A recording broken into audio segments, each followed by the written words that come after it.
Acete de Cristo 95.3 FM tiene el agrado en presentar al Ministerio Casa de Oración al predicador y pastor, el señor Chuy Olivares. Bien, estamos en la regla quinta, que habla que es importante comparar los pasajes paralelos, es decir, los pasajes que tienen alguna relación entre sí o que tratan de algún modo el mismo asunto. ¿Estamos en eso? Sí, entonces vimos allí algunos ejemplos la clase pasada, pero vamos a analizar una escritura en Isaías 53, versículo 4 y 5, y ustedes van a notar cómo al no tomar en cuenta estos principios se pueden caer en errores doctrinales, que son peligrosos. Isaías 53, versículo 4 y 5. Aquí está hablando acerca del Mesías, de Jesús, la venida de Cristo. Dice el versículo 4, ciertamente llevó Él nuestras enfermedades. Llevó, fíjense en pasado. Y sufrió nuestros dolores. Y nosotros le tuvimos por azotado, por herido de Dios y abatido. Mas Él herido fue por nuestras rebeliones, molido por nuestros pecados. El castigo de nuestra paz fue sobre Él, y por su llaga fuimos nosotros curados, sanados. Él llevó nuestros dolores, nuestros sufrimientos. Ok. Según estos textos, ¿significan que ya nunca vamos a tener algún dolor? ¿Significan que ya nunca nos enfermar? ¿Por qué entonces, a ver otra vez, ¿significa que ya no nos vamos a enfermar? ¿No significan eso? Están divididos. Y una casa dividida.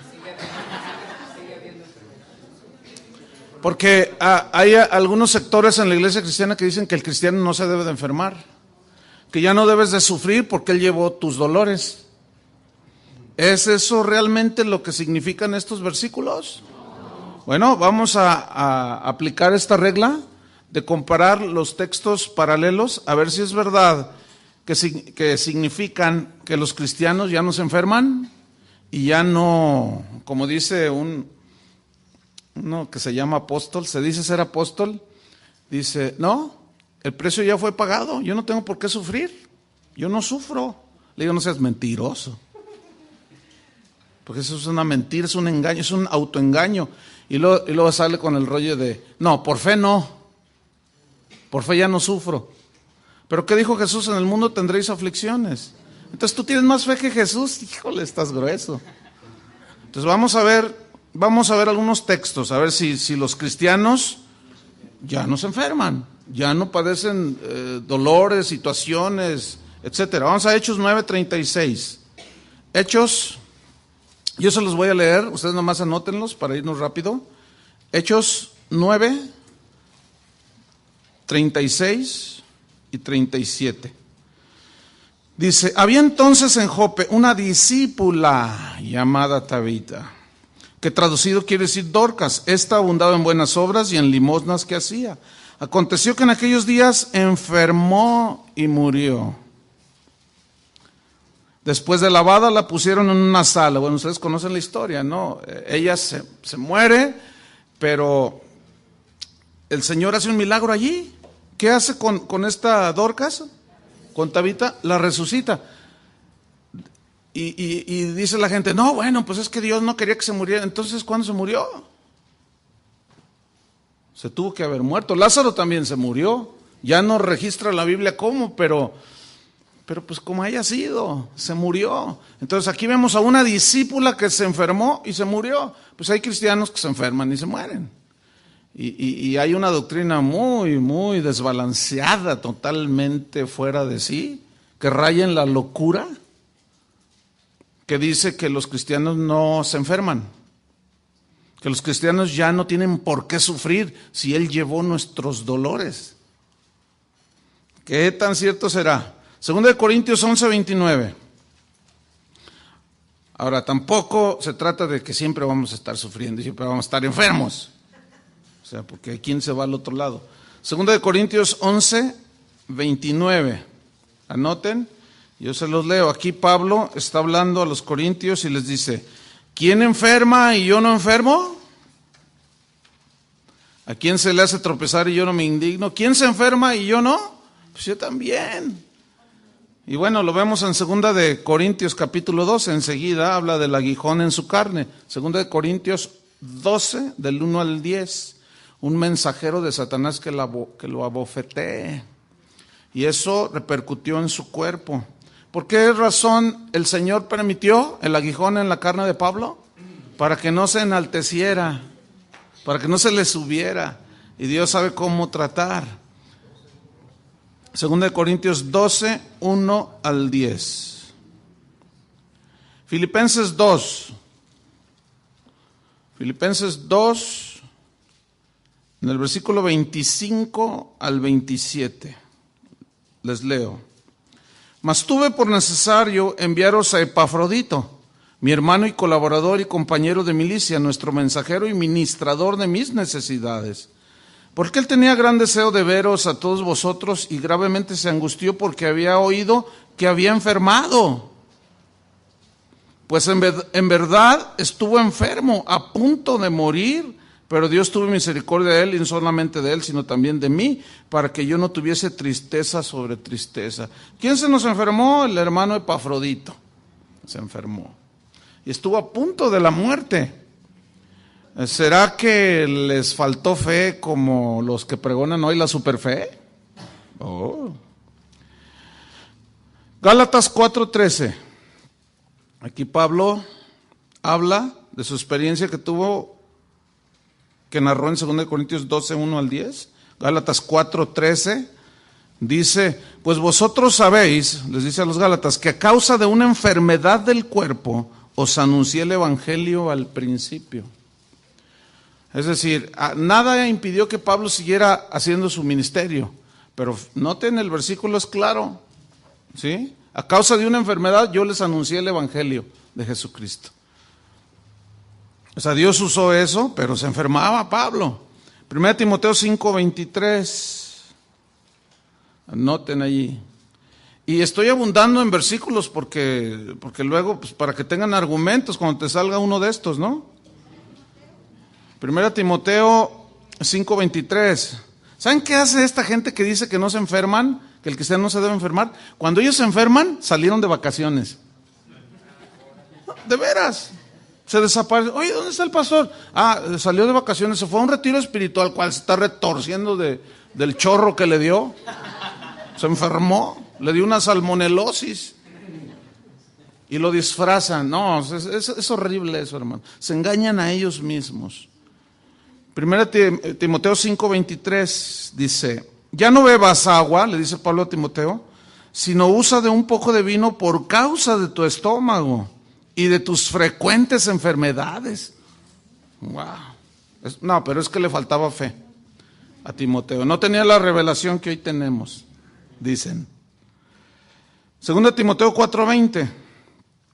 2 Timoteo 4:20. Bueno, pues qué enfermadera traían pues los hermanos aquí. 2 Timoteo 4:20. Dice, Erasto se quedó en Corinto y a Trófimo dejé en Mileto entrofimado. Lo dejé enfermo.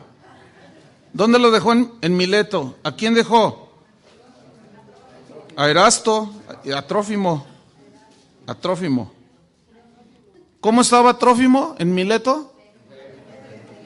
¿Se enfermó?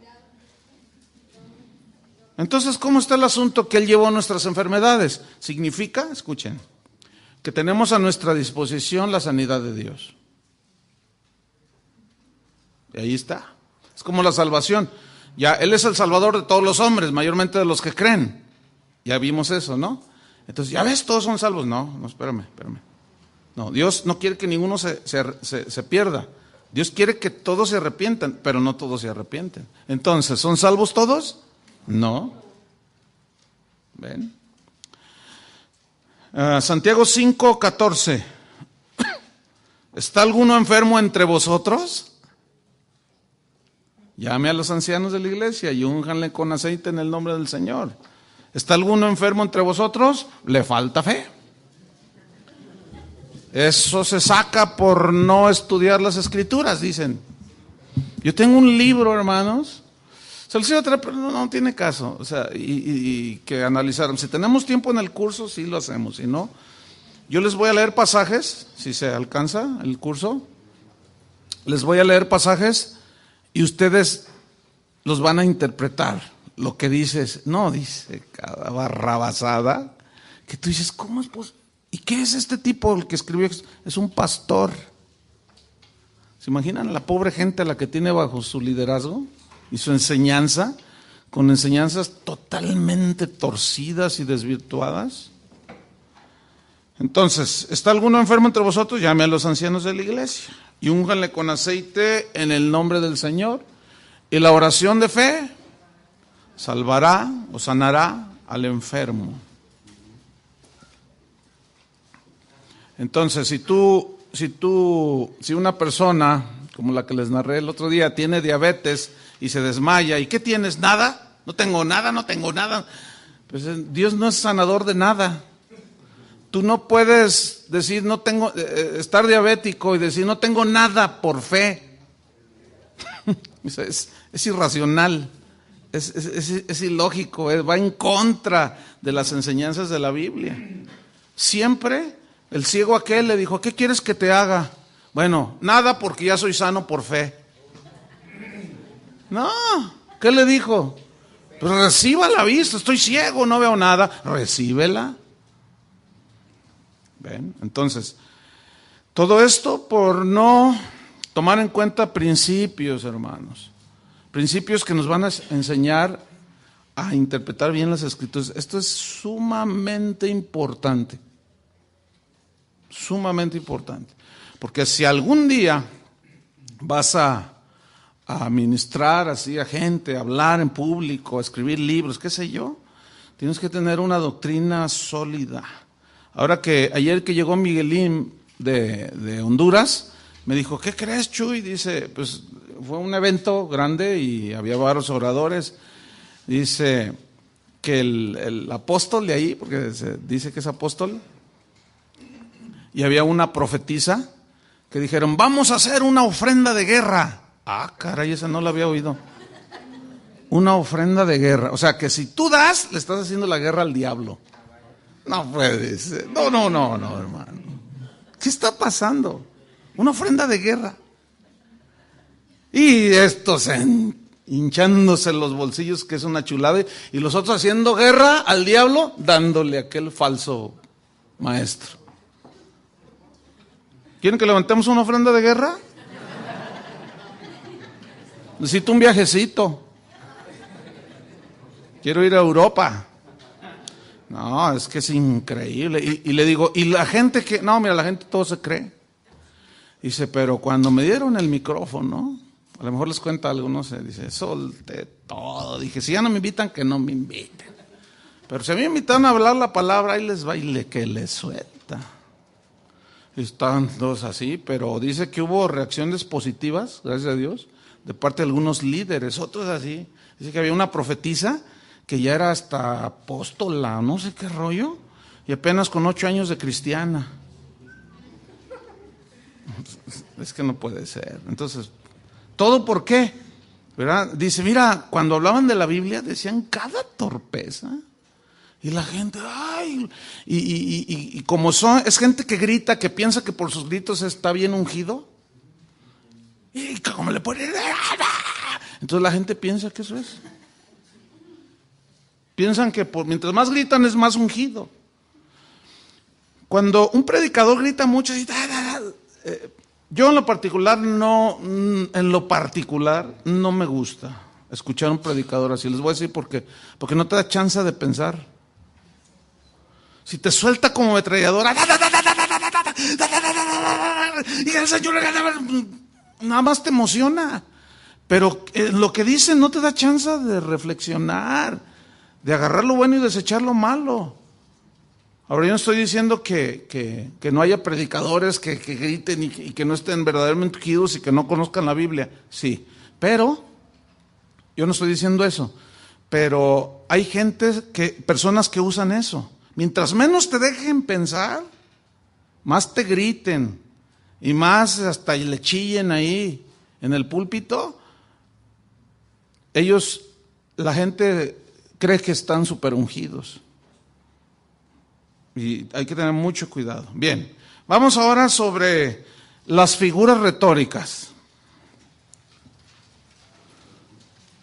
¿Qué son las figuras retóricas? Bueno, escriban. Son formas de expresión que buscan conseguir un efecto. Repito, figuras retóricas son formas de expresión que buscan conseguir un efecto mediante el uso del lenguaje. Voy a repetir. ¿Qué son las figuras retóricas? Son formas de expresión que buscan conseguir un efecto mediante el uso del lenguaje. Son expresiones. Y estas expresiones, a través de los años, se les han dado nombres. Sí, que se les conoce como figuras retóricas. Y esto es propio del lenguaje, de todos los lenguajes. ¿Sí?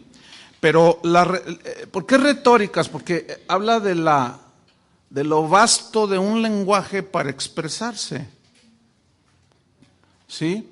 Entonces, vamos a ver la primera figura retórica, que es la metáfora. La metáfora.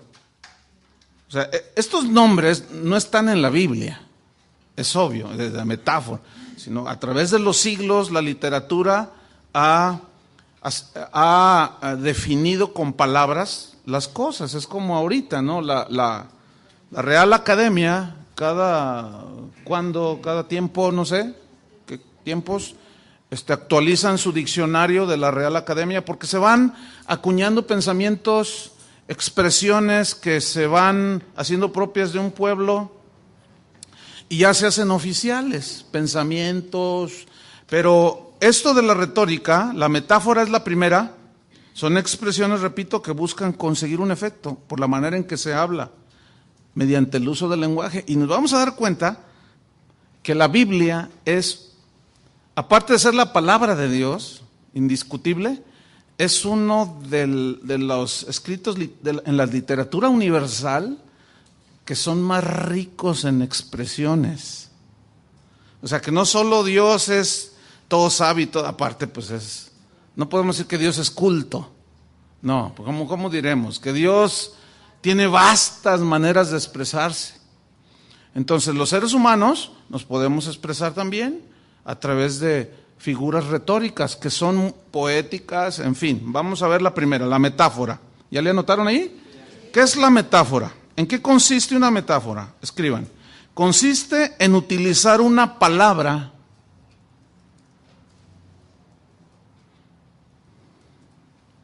determinada. Consiste en utilizar una palabra determinada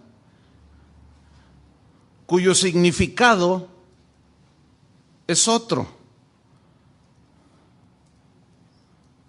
Consiste en utilizar una palabra determinada cuyo verdadero significado en realidad es otro. ¿Sí? Por ejemplo, un enamorado le dice a su esposa: las perlas de tu boca.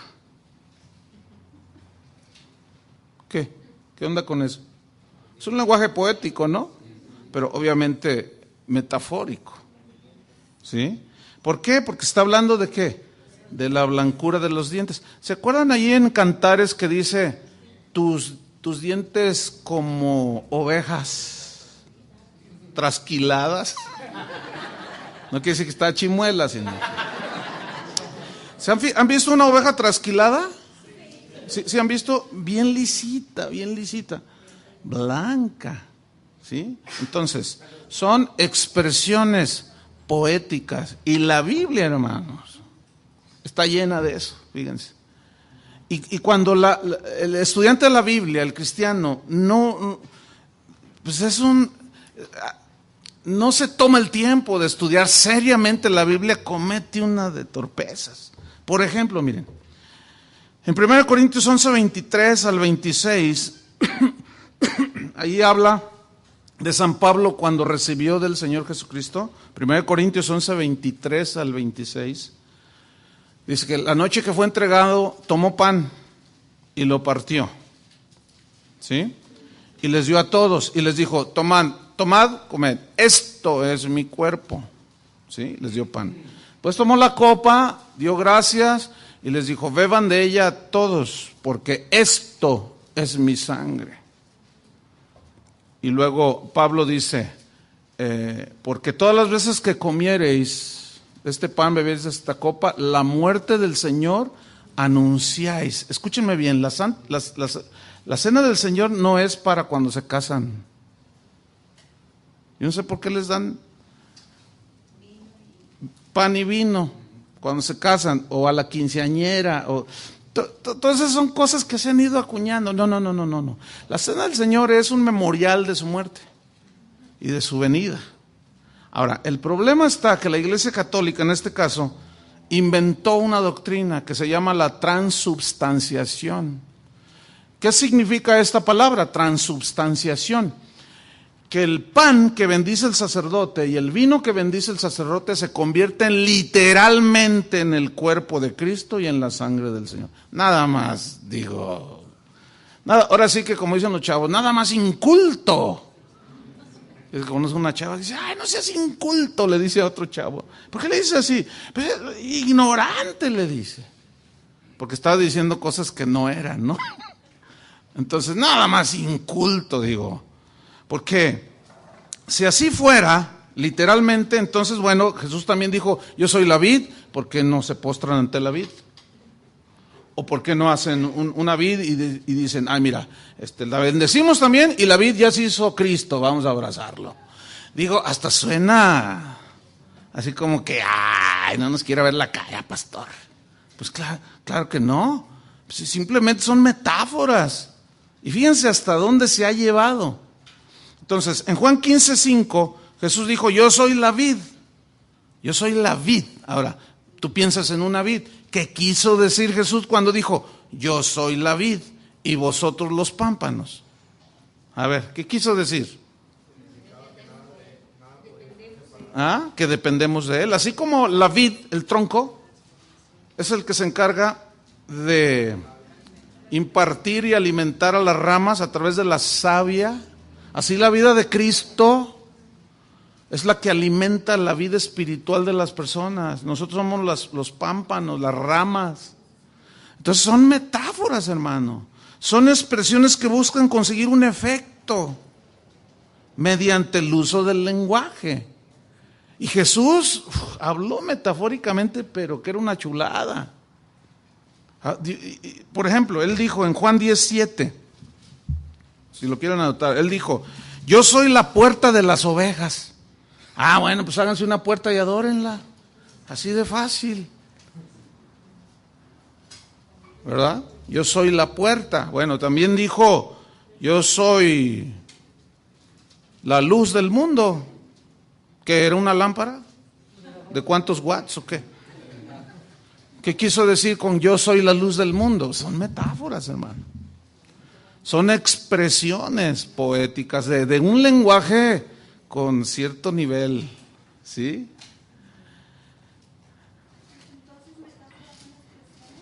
Sí, son expresiones, exactamente. Cuando Jesús dijo, ustedes son la sal de la tierra, ¿qué quiso decirles? ¿Que eres un kilo de sal?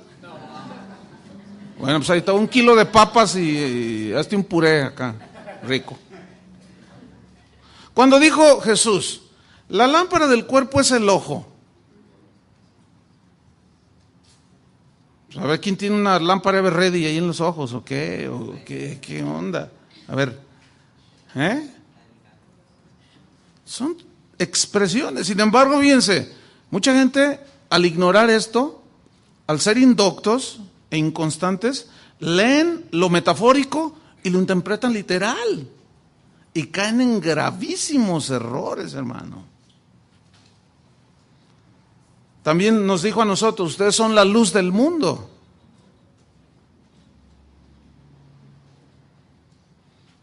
¿De cuántos watts eres o qué? ¿Ah? Está llena. Cuando Jesús dijo, fíjate, si tu ojo te hace pecar, sácalo, es mejor que entres tuerto al cielo, a que todo tu cuerpo se vaya al infierno. Si tu mano derecha te es ocasión de pecar, arráncala. No, pues imagínate cómo estuviéramos todos, ¿no? O sea, son metáforas, hermano. Son expresiones usadas en el lenguaje para decir algo, usando palabras que en realidad significan otra cosa. ¿Sí? Y bueno, nuestro lenguaje en español está lleno de metáforas también, ¿no? Y esas, pues lo único que hacen es enriquecer el lenguaje. Porque por ejemplo, cuando Jesús dijo, yo soy el pan de vida. Pues ¿qué es un pan de muerto, un pan Bimbo? ¿Qué es? Así como significa que así como el pan alimenta el cuerpo, así Jesús es el alimento del alma, del espíritu. Entonces cuando les dijo en Mateo, no, en Juan 6 me parece, sí, es Juan 6, cuando les dice, el que no come mi carne y bebe mi sangre no tiene parte conmigo. Y aquellos dijeron, ¿cómo nos das a beber tu sangre y a comer tu carne? Pues no somos caníbales. Ellos eran de la ley y la ley decía que no podían comer carne de animales inmundos. Carne humana les sonaba totalmente irracional. Pero Jesús estaba expresando un lenguaje espiritual, con metafórico, para enseñarles algo. Las palabras que tampoco los discípulos se le acercan. ¿Qué quisiste decir con qué? ¿Tampoco ustedes entendieron? Dice, las palabras que yo les he hablado son espíritu y son vida. Eran metáforas. ¿Sí? Bien. Otra figura retórica que se llama sinécdoque. Déjenme anotárselos aquí. Todas tienen su palabra griega equivalente, pero no tiene caso.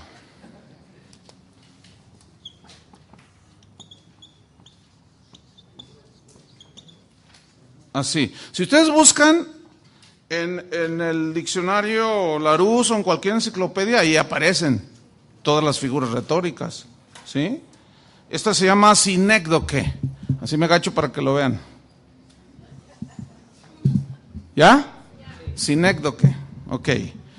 ¿En qué consiste esta palabra? ¿O qué define? Consiste, escriban, consiste en usar una parte, mencionando algo como una parte nada más, ahorita se los explico. Consiste en usar una parte hablando de un todo. Consiste en usar una parte hablando de un todo. O hablando de un todo para mencionar una parte. No está complicado, ahorita se los explico. Se los voy a repetir. Consiste, la sinécdoque, en usar una parte hablando de un todo. O hablando de un todo por una parte. Por ejemplo, hay una expresión que decimos, el hombre es mortal. El hombre es mortal. ¿Uno nada más? ¿O todos? Entonces fíjense, ahí se está usando una parte para hablar de todos. ¿Sí? El hombre es mortal. En lugar de decir, todos los hombres son mortales. Pero si tú te fijas en el contexto en el que se dicen esas expresiones, se entienden fácil, ¿no? ¿Verdad que sí? Es como si yo les dijera en este momento, ¿ya pensaste en tu futuro? Porque toda alma es mortal. Eso es bien entendible. Pero si yo digo, todo el hombre, el alma es mortal, ¿ya pensaste en tu alma? Bueno, todos están entendiendo que mi alma es mortal. todos entienden, no nada más el alma de quién, la de la señora, la de tuyo. No, entonces, se usa, repito, fíjense, consiste en usar una parte hablando de un todo, o hablando de un todo por una parte. Vamos a los ejemplos bíblicos. ¿Han oído, antes de leer algo, aquí tengo una nota, han oído cuando dicen, nosotros los mortales? Bueno, espérame, también los animales son mortales. Pero cuando decimos nosotros los mortales, ¿qué estamos diciendo? Todos los hombres son mortales, ¿sí? Nosotros los mortales, todos los hombres son mortales. Nosotros, pues no estoy incluyendo a las vacas, ¿verdad que no? Entonces, vamos a la Biblia. Hechos 24:5. Hechos 24, versículo 5. Aquí está Pablo ante Félix, haciendo su defensa, y dice así: porque hemos hallado, lo están acusando, que este hombre es una plaga, o sea que Pablo es una plaga, y promotor de sediciones entre todos los judíos por todo el mundo, y cabecilla de la secta de los nazarenos, por todo el mundo. ¿Qué se entiende por todo el mundo? ¿Todo qué? A ver, ¿también llegó aquí a México? Todos los lugares que ellos conocían, por todo el mundo conocido, el imperio, pues, ahí todo el imperio romano. Entonces, aquí se va a poner bueno el asunto, van a ver. Entonces, cuando dice, por todo el mundo anda con sus rollos San Pablo, pues es por la parte que correspondía, ¿sí?, del imperio romano, que Pablo alcanzó con el evangelio. Pero aquí usaron una sinécdoque para resaltar que Pablo, o cualquier cosa que, cuando estas expresiones se usan es para resaltar algo, pero son expresiones propias, ¿sí? En este caso, así le dieron por llamar sinécdoque. Otro ejemplo, Lucas 2, versículo 1. Lucas 2, 1. Vamos a ver qué dice ahí. Se los leo. O si desenfundan rápido, pues qué bueno. Lucas 2, 1 dice: aconteció en aquellos días que se promulgó un edicto de parte de Augusto César, que todo el mundo fuese empadronado. ¿También Cuauhtémoc se empadronó?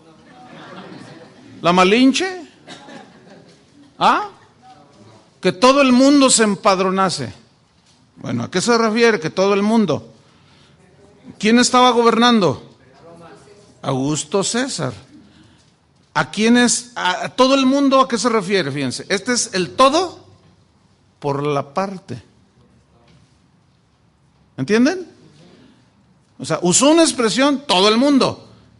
Ese es el todo, por una parte, que es limitado. ¿A dónde? Al Imperio Romano, porque no llegaron a Fenicia, o bueno, acá a América, y, pues dijo Augusto César que también ustedes se empadronen. ¿Y ese quién es? Iba a decir Netzahualcóyotl. Entonces, fíjense, habla de la región que gobernaba Augusto César, todo el mundo, ¿sí? Pero ahí les va una, a ver cuántos la agarran. Ahí va. Cuando Jesús dijo, id por todo el mundo y predicar el evangelio, ¿es literal o limitado a un entorno?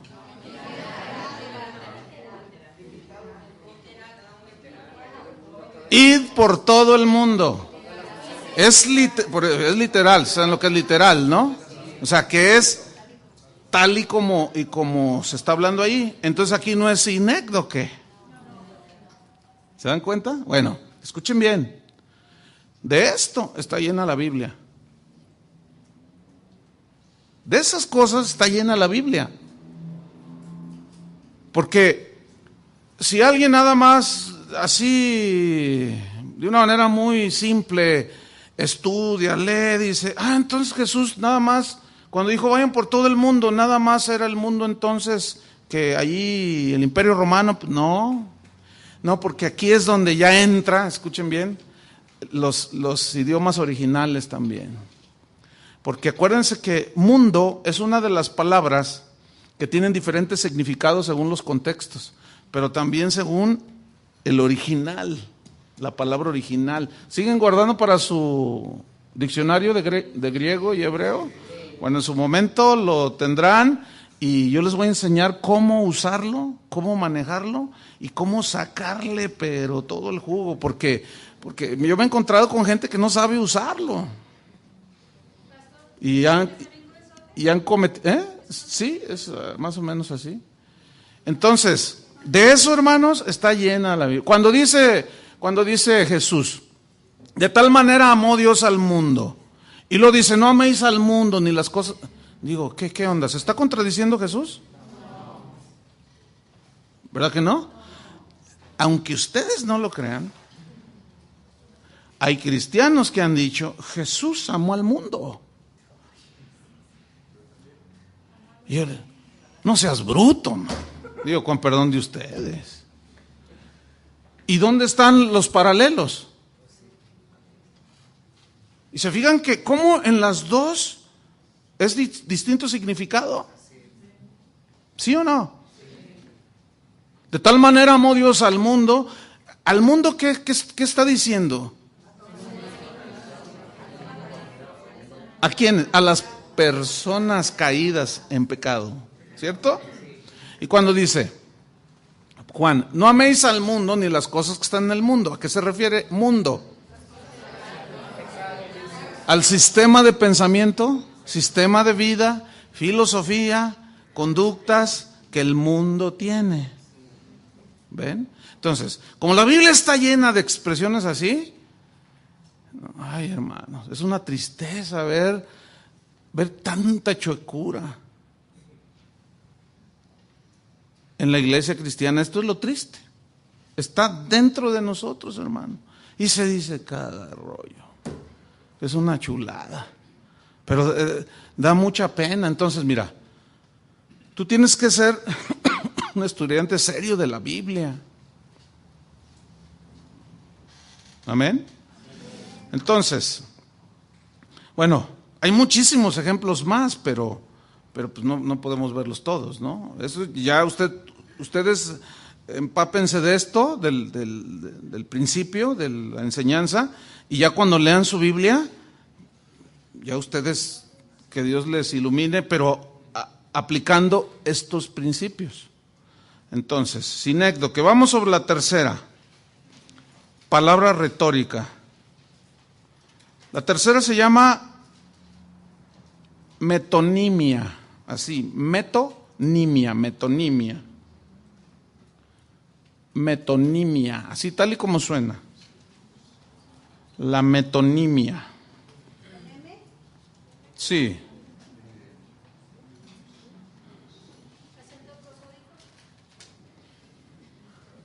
Ortográfico. No se metan en rollos, hermanos.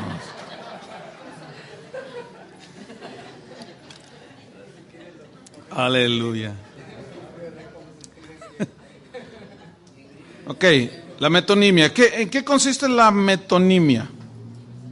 Vamos a ver. La metonimia. Es una figura retórica que consiste en expresar algo,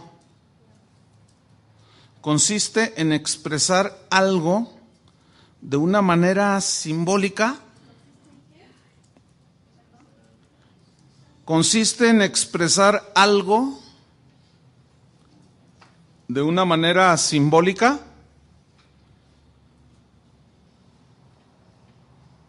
en lugar de la realidad. Voy a explicar, voy a repetir lo que es la metonimia. Es la figura que consiste en expresar algo de una manera simbólica para hablar de una realidad, o en lugar de una realidad, mejor dicho, en lugar de una realidad. porque les di casi la definición de parábola, pero esa es otra cosa. ¿Ya lo escribieron todos? Bien, vamos a ver un ejemplo en Lucas 16. Lucas consiste en expresar algo de una manera simbólica en lugar de la realidad. Vamos a ver cómo esto nos ayuda a entender estos textos, fíjense. Lucas 16, 19. Ahora, ahí les va, a ver qué tanto han afilado el hacha. ¿Sí? ¿Ya lo tienen en Lucas 16? A ver qué tan afilada está su hacha o cómo la han ido afilando. Ahí va. Este pasaje en la Biblia del rico y Lázaro es una parábola o es literal. Ya ven, está. Ven cómo ya unos dicen literal y otros parábola. Entonces, bueno, alguno de los dos bandos que hay está en lo correcto y otro está equivocado.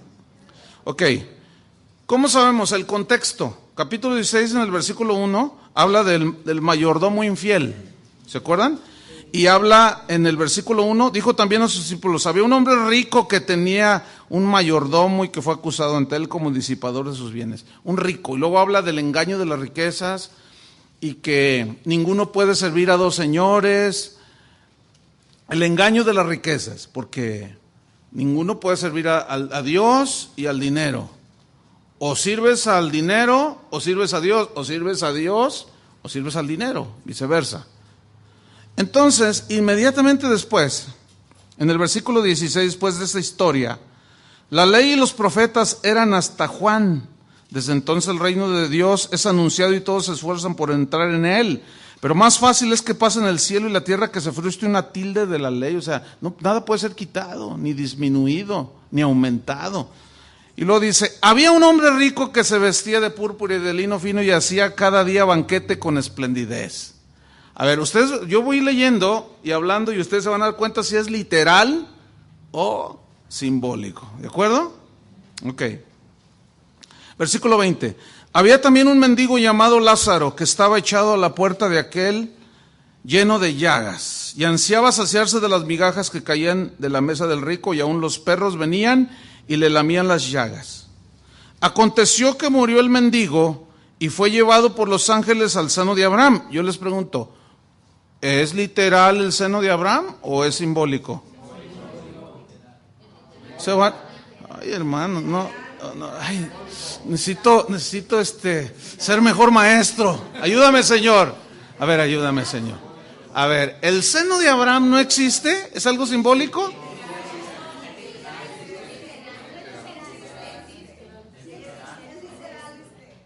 Entonces, ¿por qué dijeron simbólico?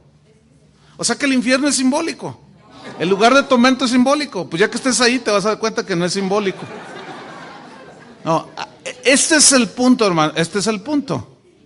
Tienen que saber leer la Biblia. Este es el punto, hermanos. ¿Ven? Se fueron muchos con la finta.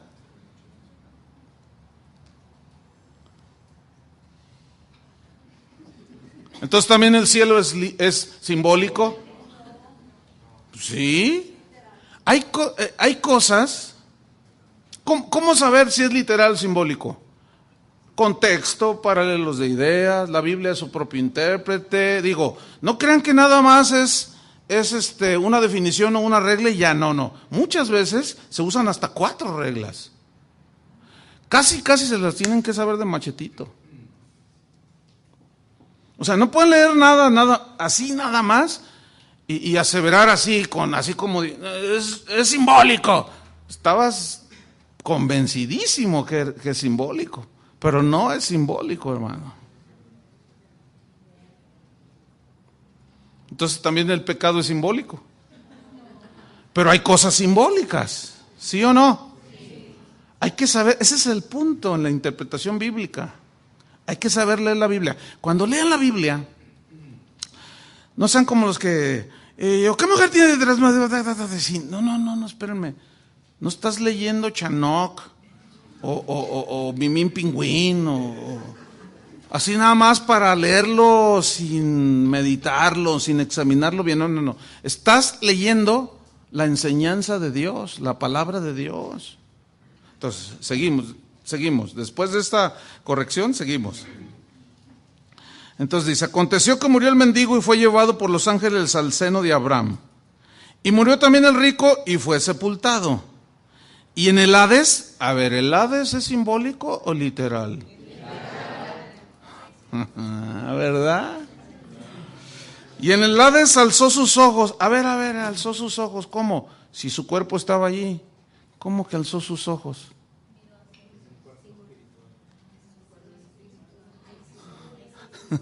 ¡Ay! Está bueno esto. ¿Ya se dieron cuenta que no es lo que tú creías que tú eras? ¿Que sabías lo que eras la quinta maravilla del no sé qué? ¿Ya te diste cuenta? Oh, es, hermano, un punto. Bueno, están estudiando la Biblia, ¿no?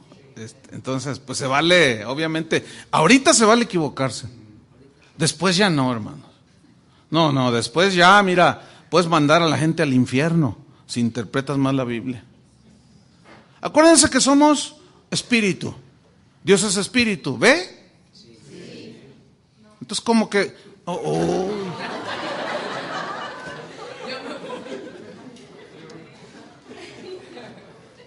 Me voy a suicidar.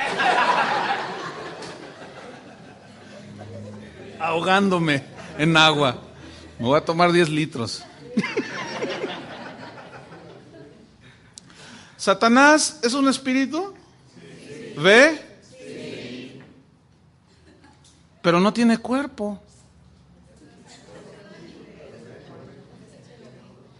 Acuérdense que somos cuerpo, alma y espíritu. Este cuerpo nada más fue puesto para que dentro de él habitara un espíritu. Este cuerpo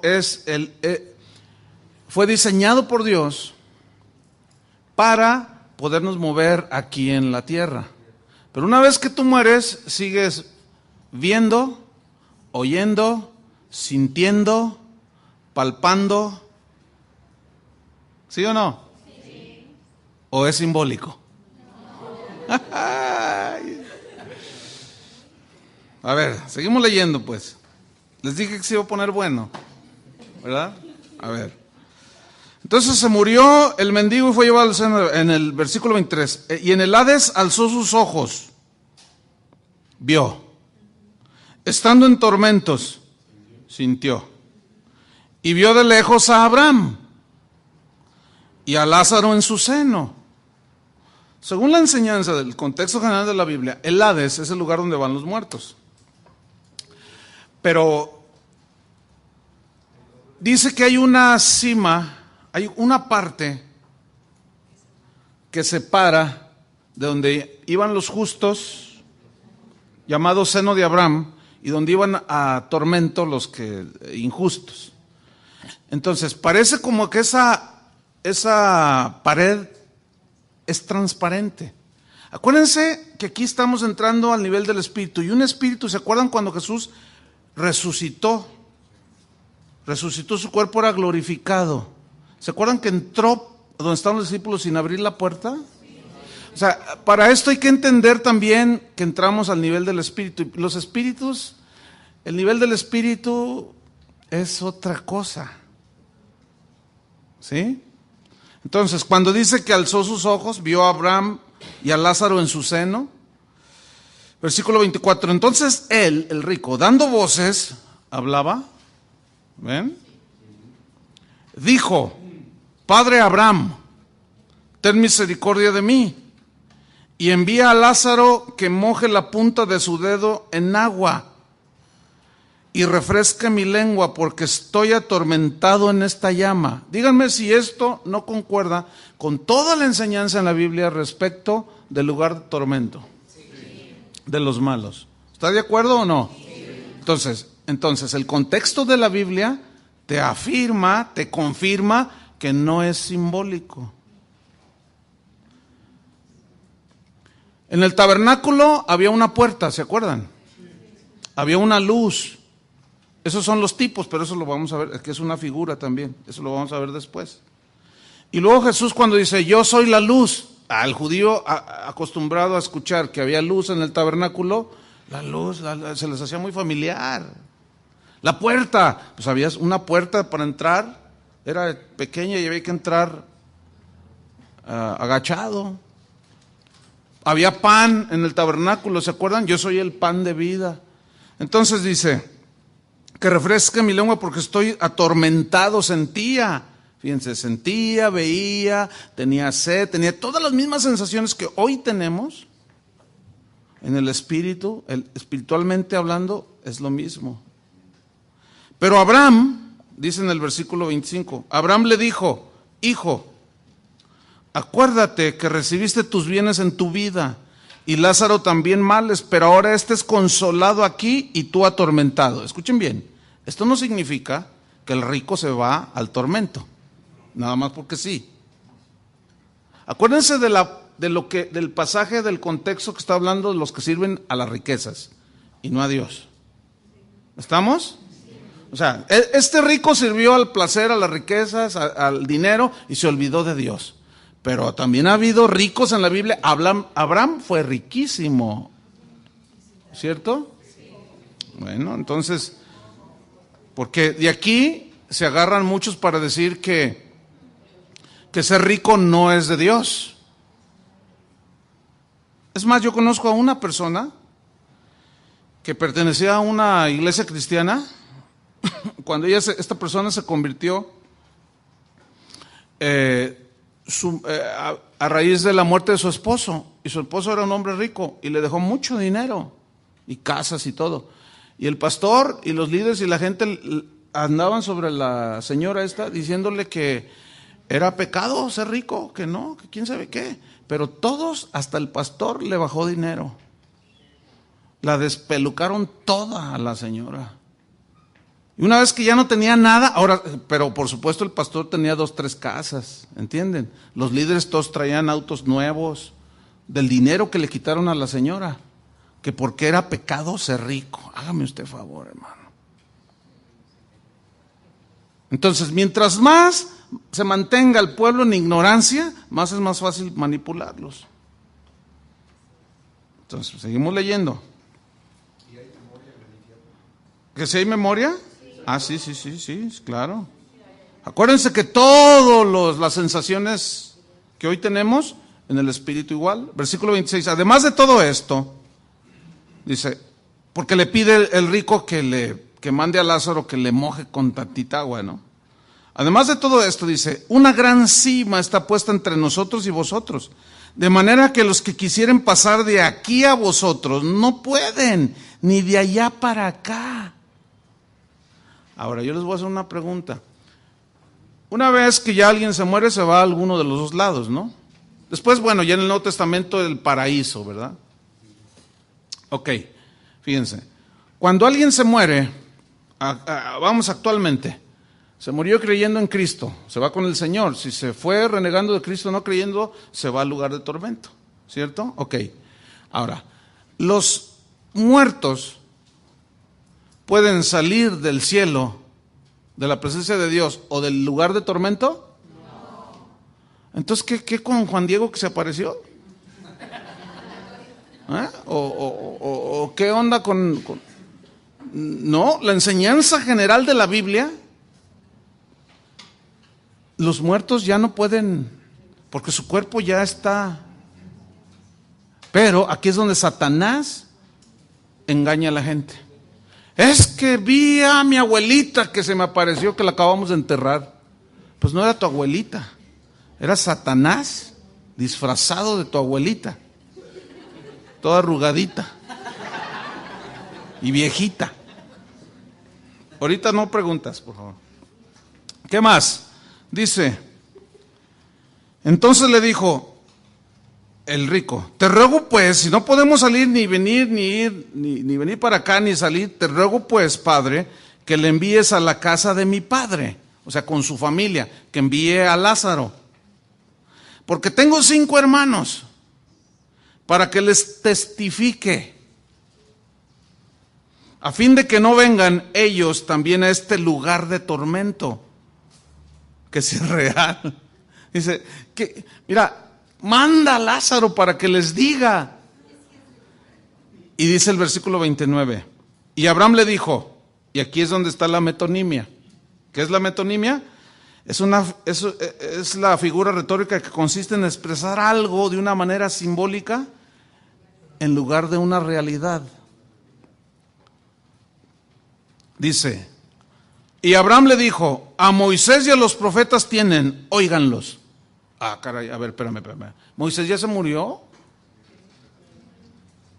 Hasta su cuerpo nadie supo dónde quedó. Ahora sí que dónde quedó la bolita. Es más, dice que estuvo un pleito entre Miguel y Satanás por el cuerpo de Moisés. ¿Han leído eso? Se agarraron del chongo. ¿Por qué creen? ¿Nunca se han puesto a pensar por qué? ¿Por qué hubo una contienda entre Miguel, el ángel guerrero, y Satanás, que disputaban el cuerpo de Moisés? Porque Satanás lo hubiera agarrado, hubiera hecho algo milagroso, lo hubiera tenido allí como una tumba. Fíjense cómo son los seres humanos. Van y visitan las tumbas y hacen idolatría. El pueblo que caracterizó en el tiempo de Moisés era súper idólatra. Y Dios dice, no, mira Moisés, porque le dijo, te vas a morir por haberme desobedecido. ¿Se acuerdan? Cuando le dijo, háblale a la roca, y le pegó. Dice, no, mira, haz tu maleta, no se te olvide el arpa, porque acá vas a tocar. Y ya pronto te vas a venir acá conmigo. Y él mismo le dice a Israel, ya Dios me dijo que me voy a ir con él. ¿Cómo murió? ¿De qué murió? No se sabe. Pero ¿dónde quedó el cuerpo de Moisés? Bueno, cuando él muere, dice que hubo una guerra. Se peleó Miguel y Satanás por el cuerpo de Moisés. ¿Quién creen que ganó? Pues Miguel. Pásate del bando de los buenos, hombre, ya. Los rudos son feos. Entonces sigo leyendo. Le dice en el 29, y Abraham le dijo, a Moisés y a los profetas tienen, óiganlos. ¿Qué significa? A Moisés y a los profetas tienen, óiganlos. Pues si Moisés está muerto, los profetas también. Las escrituras, óiganlos. Es como si decimos, oye, ¿en qué consiste? ¿Es cierto que Sancho Panza dijo esto? ¿Que en la noche todos los gatos son pardos? Bueno, pues a Miguel de Cervantes Saavedra, escúchalo. ¿Entendieron? Escúchalo a él. ¿Cómo que escucha? ¿Quiere que haga una sesión espiritista? Sí, hace una sesión espiritista. Esto que acabo de hacer se llama ironía. Y eso está en la Biblia también. O sea, fíjense cómo sirve todo esto. Yo usé una ironía para evidenciar ¿qué? Un error. ¿Se fijan? Bueno, seguimos adelante. ¿Qué más? Abraham y a los profetas tienen, óiganlos. Él entonces dijo, no, padre Abraham, pero si alguno fuere a ellos de entre los muertos, se arrepentirán. Mas Abraham le dijo, si no oyen a Moisés y a los profetas, tampoco se persuadirán, aunque alguno se levante de los muertos. ¿Dónde está el purgatorio? Nada, o sea, ese ha sido de los inventos más irracionales que la Iglesia Católica ha hecho. Todo con el fin de sacar dinero, inventar el purgatorio, el purgatorio, donde supuestamente las almas van a purgar sus pecados, nada más blasfemo que eso. Pero con 5 misas, o durante un año, una misa al mes son 12 a 2,000 pesos, es una lanita para la obra del Señor. ¿Dónde quedó el purgatorio? No existe este lugar. El limbo. ¿Ven? No, ni Juan Diego tampoco. Bueno, entonces, ahí está, fíjense. Vamos a otro ejemplo. Juan 13, versículo 1 al 15. Juan 13. Vamos a ver. Juan 13, este está bueno también. Juan 13, 1 al 5, al 15. A ver, ahí va. ¿Listos? Antes de la fiesta de la Pascua era literal o simbólica? Pero a la vez simbolizaba. Ah, ¿verdad? Ok. Sabiendo Jesús que su hora había llegado, ¿está hablando simbólicamente o literalmente? Muy bien, no, sí, se van a poner bien filosos, pero que no se les suba el orgullo. Si no, un aguijón te surte. Y ya vimos que sí se enferman los cristianos, así es que mejor tranquilo. Sereno moreno. Ok, dice, antes de la fiesta de la Pascua, sabiendo Jesús que su hora había llegado para que pasase de este mundo al Padre, como había amado a los suyos que estaban en el mundo y los amó hasta el fin. Y cuando cenaban, como el diablo ya había puesto en el corazón de Judas Iscariote, hijo de Simón, que le entregase, ¿aquí el diablo es simbólico o literal? ¿Es simbolismo del mal el diablo? ¿O es un personaje? ¿O es una personalidad, es un ser? ¿Real o simbólico? Entonces, ¿qué me dices de esos que dicen, el infierno no existe, el infierno está aquí en la tierra? Están equivocados, pero están en lo cierto, porque está abajo de la tierra. No, ahora sí, me los estoy surtiendo, pero una chulada. Qué bueno, para que también, para que ok, ahí va, sigo leyendo. Ay, hermano, pero es en buena onda, ¿verdad? Ustedes entienden. Bueno, ¿qué más dice? Y cuando cenaban, bueno, estoy en el 3. Sabiendo Jesús que el Padre le había dado todas las cosas en las manos y que había salido de Dios y a Dios iba, se levantó de la cena y se quitó su manto y tomando una toalla se la ciñó. Luego puso agua en un lebrillo y comenzó a lavar los pies de los discípulos y a enjugarlos con la toalla con que estaba ceñido. Ahora, yo les voy a hacer una pregunta. Este pasaje en la Biblia que todos conocemos, ¿verdad? ¿Sí? Ok. ¿Era simbólico lo que Jesús estaba haciendo o les estaba diciendo que se lavaran los pies unos a otros? Entonces, ¿por qué? O sea, están en lo cierto. Es algo simbólico cuando les estaba lavando los pies. Los pieses, pues. Entonces, ¿por qué? Escuchen bien. Muchos lo hacen literal. Salud. ¿Hay algún mandamiento que diga que debemos de lavarnos los pies los unos a los otros? Con todo y juanetes y ojos de pescado y uñas enterradas. Porque Jesús después más abajo dice, como yo les he hecho, así deben de hacer unos a los otros. Yo he estado en reuniones, hermano, de pastores, sobre todo, en una que otra iglesia allí, que estoy como orador o qué sé yo, y hacen eso. ¿Qué onda? ¿Es literal o qué? ¿Cómo está el rollo? A ver, ahí va. ¿El hecho fue literal? Sí. Ok. Pero Jesús enseñó con eso que debemos de hacer una ceremonia donde yo te lavo los pies. Entonces la pregunta es, ¿entonces qué cuando algunos se los lavan? ¿Es un acierto teológico o se les ocurrió? O sea, qué ocurrentes somos a veces, ¿verdad? Vamos a estudiar el pasaje. Estoy en el versículo ¿qué? 6. Entonces vino a Simón Pedro y Pedro le dijo, o sea, de uno por uno, y bueno, los otros no hacían nada, pero Pedro le dijo, Señor, ¿tú me lavas los pies? O sea, él reaccionó de una manera, con una lógica muy humana, ¿no? ¿Por qué? Porque ese era el trabajo de un siervo, lavar los pies. Entonces, ¿cómo que tú, el rey del universo, me lavas los pies a mí? ¿Qué les estaba enseñando Jesús con ese acto literal de lavarles los pies? Humildad y servicio. Una vez estaba en un evento de pastores. Entonces andaba allí un pastor que es bien picudo, con todo el mundo se pelea. Es bien peleonero el hermano, de veras. Con todo el mundo se agarra y que esto qué. Es bien agresivo.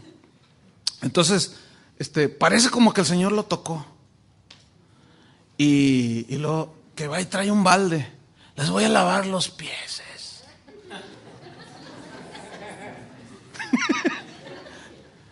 Entonces, oye, pero mira, preferimos que no nos laves los pies, pero que cambies, mano.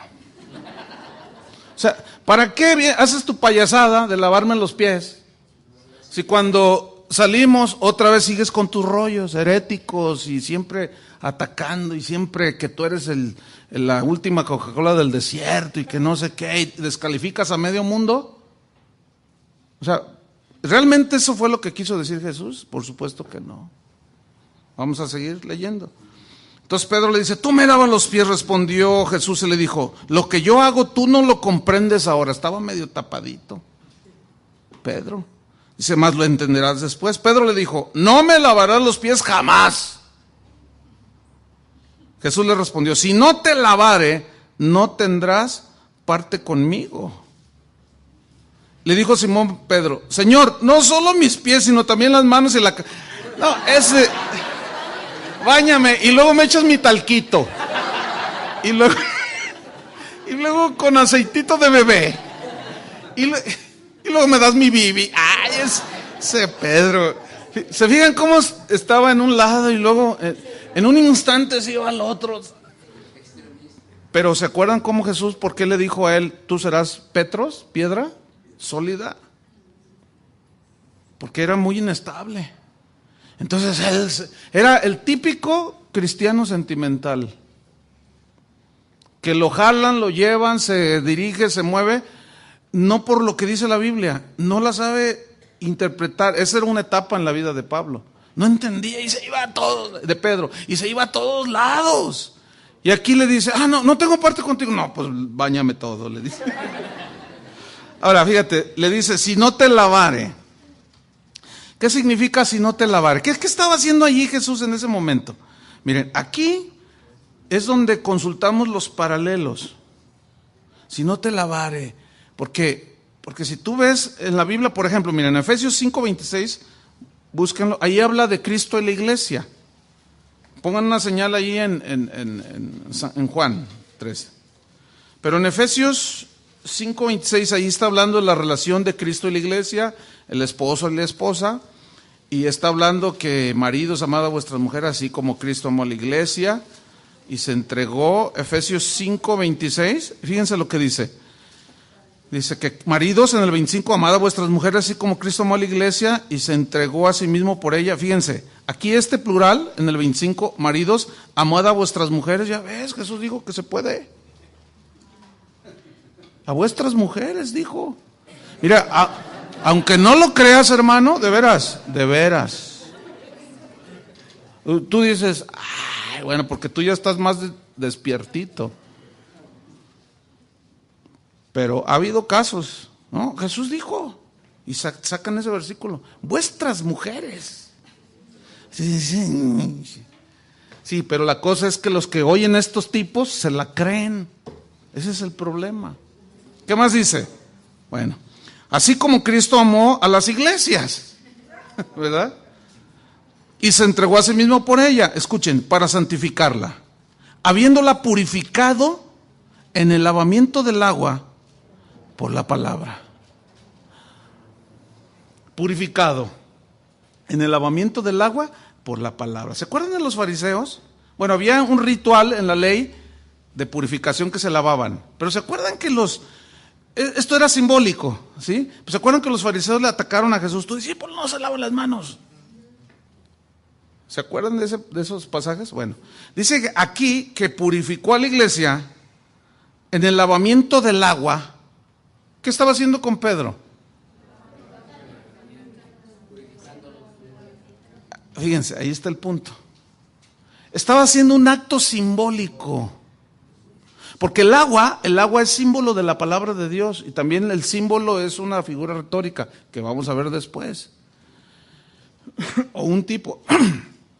Entonces, le dice, si no te lavo, no tienes parte conmigo. Entonces, ese si no te lavo, si no te lavare, purificar el alma, purificarlo, ¿por medio de qué? De la palabra. Ustedes se acuerdan en Juan 17, santifícalos en tu verdad, tu palabra es la verdad. Pero en Hebreos 10:22, anótenlo, ahí hay otra referencia, Hebreos 10:22, se los voy a leer. Hebreos 10:22, dice así: acerquémonos con corazón sincero al trono de la gracia, en plena certidumbre de fe, seguridad de la fe que Él está ahí escuchándonos, purificados los corazones de mala conciencia, escuchen, y lavados los cuerpos con agua pura. O sea que hasta se bañaban los cristianos, ¿verdad? ¿Eso significa? O sea, lavar todo, espíritu, alma y cuerpo con la palabra, y estás limpio. Ya vosotros estáis limpios por la palabra que os he hablado, dijo Jesús. ¿Se acuerdan de eso? Entonces, volvamos a la historia de Juan. Ahí está, si no te lavare no tendrás parte conmigo. Pues lávame todo, le dice. Jesús le dijo en el 10, el que está lavado no necesita sino lavarse los pies. Qué interesante, ¿no? Lávame todo. Le dice, no, mira, Pedro, tengo que trabajar contigo con mucha paciencia. Tú te estás yendo a lo literal cuando es simbólico, y cuando hablo simbólico te vas a lo literal. Pero tengo paciencia contigo. Dice, el que está lavado, y en Juan ya les había dicho, ya vosotros estáis limpios por la palabra que os he hablado. Bien. El que está lavado no necesita sino lavarse los pies, porque los pies se llenan de polvo. ¿Qué significa eso? Lavarse los pies. Limpiarlos de la suciedad, la contaminación del mundo, ¿sí? Pero aquí hay muchas lecciones. Servicio, limpieza que solo Dios puede hacer en nosotros. Humildad, servicio. ¿Qué más dice? Pues dice Jesús, el que está lavado no necesita sino lavarse los pies, pues está todo limpio, y vosotros limpios estáis, aunque no todos. Fíjense cómo Jesús habla de una manera sencilla, pero a la vez muy profunda. Habla de la palabra que purifica, pero a la vez luego dice que los pies que están sucios, ustedes ya están limpios, pero hay uno que no lo está, y los discípulos y todos. Sigue sucediendo lo mismo. Acuérdense, cuando tú leas las epístolas de Pedro, son de las más profundas, bueno, toda la palabra, ¿no? Pero tú lo lees y dices, dice cosas bien tremendas. Y el bautismo que corresponde a los muertos, cuando Moisés, y tú dices, aprendió que había muchas cosas simbólicas, aún en el Antiguo Testamento. Entonces dice, Jesús les da ahí, les hace como un medio trabalenguas, pero no, simplemente son expresiones. ¿Qué más dice? El que está lavado no necesita sino lavarse los pies, pues está todo limpio, y vosotros limpios estáis, aunque no todos, porque sabía quién le iba a entregar. Por eso dijo, no estáis limpios todos. 12. Así que después que les hubo lavado los pies, tomó su manto, volvió a la mesa y les dijo, ¿sabéis lo que os he hecho? Les pregunta, y todos ahí viéndolo. Vosotros me llamáis maestro y señor, y bien decís, porque lo soy. Pues si yo, el maestro, el señor y el maestro, he lavado vuestros pies, vosotros también debéis lavar los pies los unos a los otros. Esto es, el hecho de que lavó a sus discípulos los pies, ¿es literal o simbólico? El hecho, fíjense lo que dije, el hecho ¿cómo fue? El hecho fue literal. ¿El hecho fue simbólico? El hecho fue literal. Por eso es un hecho. Ahí estaba, fue real. No se vayan a confundir tampoco, ¿eh? Ok. El hecho fue literal. Así, lo vivieron. Pero cuando les dijo, así debe hacerlos, lavar los pies los unos a los otros, ¿es literal o simbólico? Bien. Simbólico, por supuesto. No se ve un ejemplo en la Biblia, ni hasta después de los papas sacaron el rollo de lavarse los pies. Pero no se ve un ejemplo en la Biblia de que se lavaban los pies unos a los otros. A ver, órale, ¿verdad? Sigues tú, Pedro. Tú, Bernabé. ¿No? Porque ellos entendieron perfectamente que les estaba dando una lección de humildad, de servicio. Yo soy el Señor y el Maestro. Yo no vine para ser servido, dijo, sino para servir y dar su vida. Acuérdense que la palabra de Dios, la vida de Jesús en este caso fue integral. Él no pudo decir una cosa y después contradecirse en otra. ¿Estamos? Ok. Vamos a finalizar. Versículo 15. Porque ejemplo os he dado, para que como yo os he hecho, vosotros también hagáis.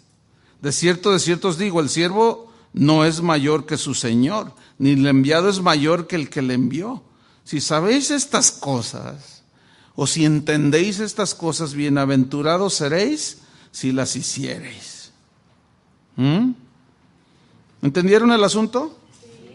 Pero entonces aquí, ¿dónde está la metonimia? Si no te lavare. Ahí está la metonimia. Porque está hablando, expresando algo, una manera simbólica, en lugar de una realidad. Está hablando algo, está espiritualizando, pues, para que entendamos todos.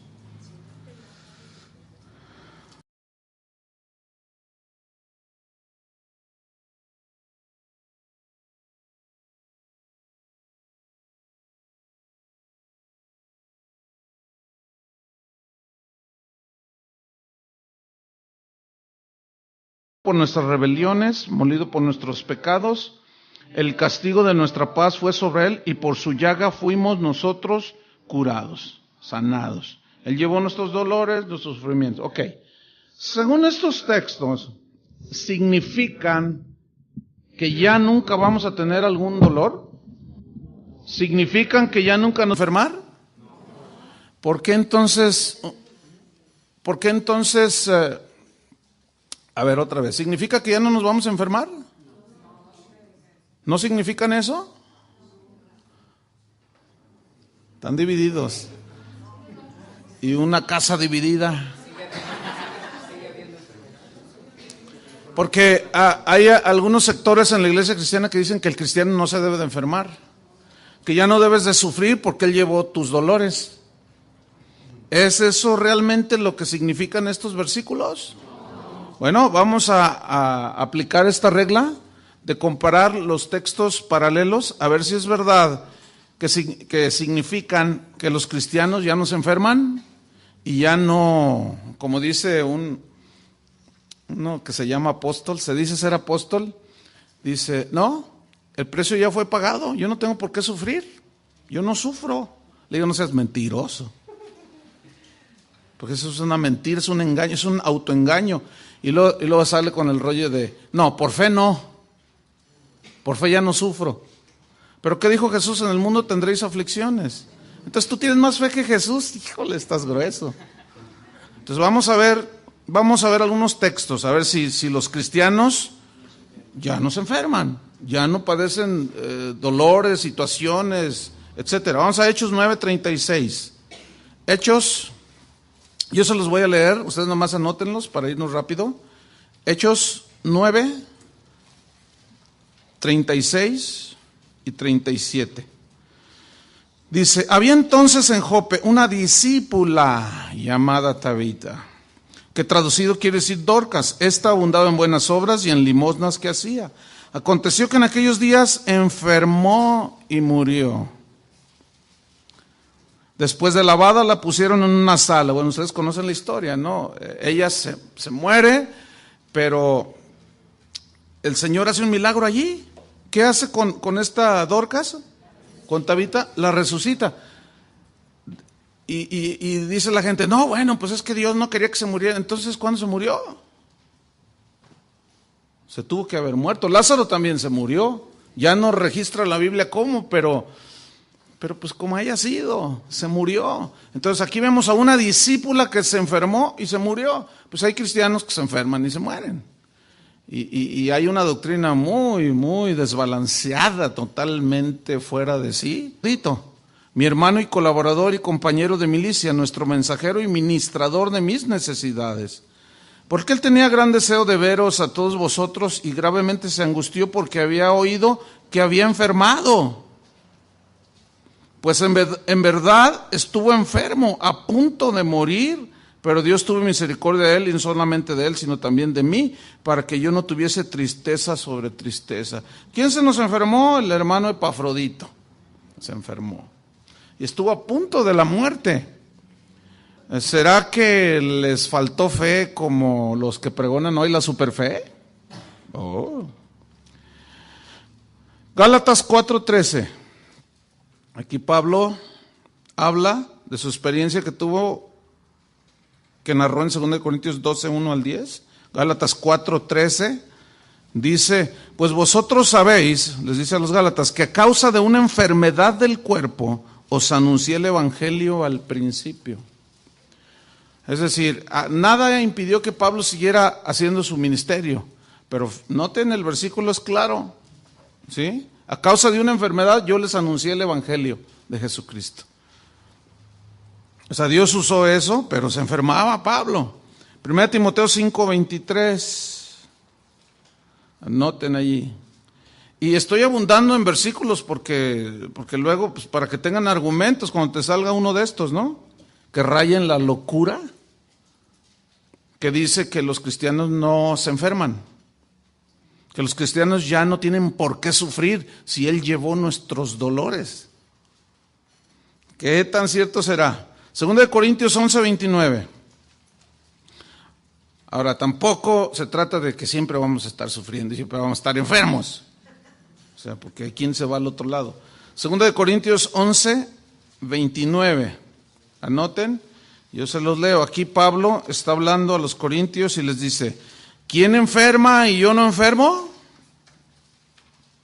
¿A quién se le hace tropezar y yo no me indigno? ¿Quién se enferma y yo no? Pues yo también. Y bueno, lo vemos en 2 Corintios capítulo 12, enseguida habla del aguijón en su carne. 2 Corintios 12, del 1 al 10, un mensajero de Satanás que lo abofetee. Y eso repercutió en su cuerpo.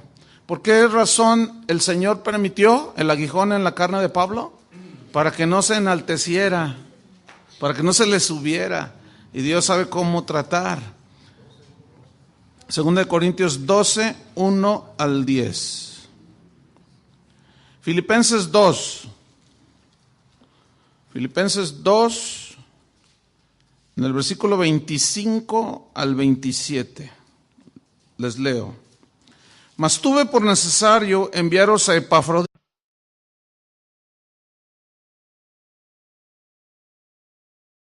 Acete de Cristo 95.3 FM tiene el agrado en presentar al Ministerio Casa de Oración al predicador y pastor, el señor Chuy Olivares. Bien, estamos en la regla quinta, que habla que es importante comparar los pasajes paralelos, es decir, los pasajes que tienen alguna relación entre sí o que tratan de algún modo el mismo asunto. ¿Estamos en eso? Sí, entonces vimos allí algunos ejemplos la clase pasada, pero vamos a analizar una escritura en Isaías 53, versículo 4 y 5.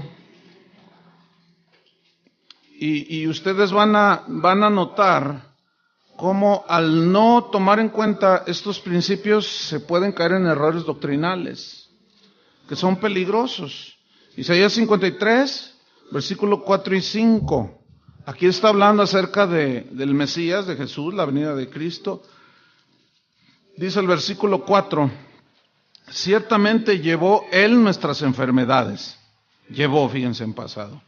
Y sufrió nuestros dolores. Y nosotros le tuvimos por azotado, por herido de Dios y abatido. Mas Él herido fue